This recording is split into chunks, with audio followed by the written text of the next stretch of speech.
Hi friends, சென்னையில் உள்ள railway stations வந்து மேம்படுத்துறதுக்காக அம்ரித் பாரத் ஸ்கீம் அப்படின்னு சொல்லிட்டு ரயில்வே ஸ்டேஷன்ஸ் எல்லாரையும் மேம்படுத்திட்டு இருக்காங்க. அந்த ஸ்கீம் வழியாக wifi connections, bathroom facilities, escalators, news counters, parking facilities இதெல்லாம் வந்து இன்க்ரீஸ் பண்ண போகிறாங்க.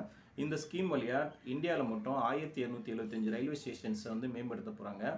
நம்மளுக்கு சென்னையில் பார்த்தீங்கன்னா பெரம்பூர், பரங்கிமலை, கிண்டி, அம்பத்தூர் இந்த 4 ரயில்வே ஸ்டேஷனில் இப்போ வேலை நடந்துகிட்ருக்கு.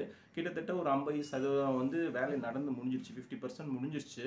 அதாவது இப்போ பார்க்கிங் ஃபெசிலிட்டிஸ் வந்து கிண்டியில் வேலை நடந்துகிட்ருக்கு. இந்த கிண்டியில் பார்த்தீங்கன்னா எஸ்கலேட்டர்ஸு பதிக்கிறது, new ticket counters, bathroom facilities, அப்புறம் வந்து எஸ்கலேட்டர்ஸு, மேலே நடை மேம்பாலம் இதெல்லாம் வந்து அங்கே நடந்துகிட்ருக்கு. கிட்டத்தட்ட இது முடிஞ்ச தருவாயில் தான் இருக்குது. வர செப்டம்பர் 2024 இது பயன்பாட்டுக்கு வரும் அப்படின்னு சொல்லியிருக்காங்க. இந்த ஸ்கீம் வழியாக வந்து அம்ரித் பாரத் ஸ்கீம் வழியாக வந்து எல்லா ரயில்வே ஸ்டேஷன்ஸையும் வந்து மேம்படுத்த போகிறாங்க. இப்போதைக்கு இந்த 4 ரயில்வே ஸ்டேஷன்ஸ் தான் வேலை நடந்துகிட்ருக்கு.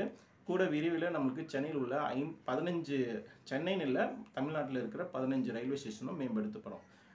மேலும் இது போல் நியூஸ் தெரிஞ்சுக்கணும் அப்படின்னா பேப்பர் கட் சேனலை சப்ஸ்கிரைப் பண்ணுங்கள். தேங்க்யூ.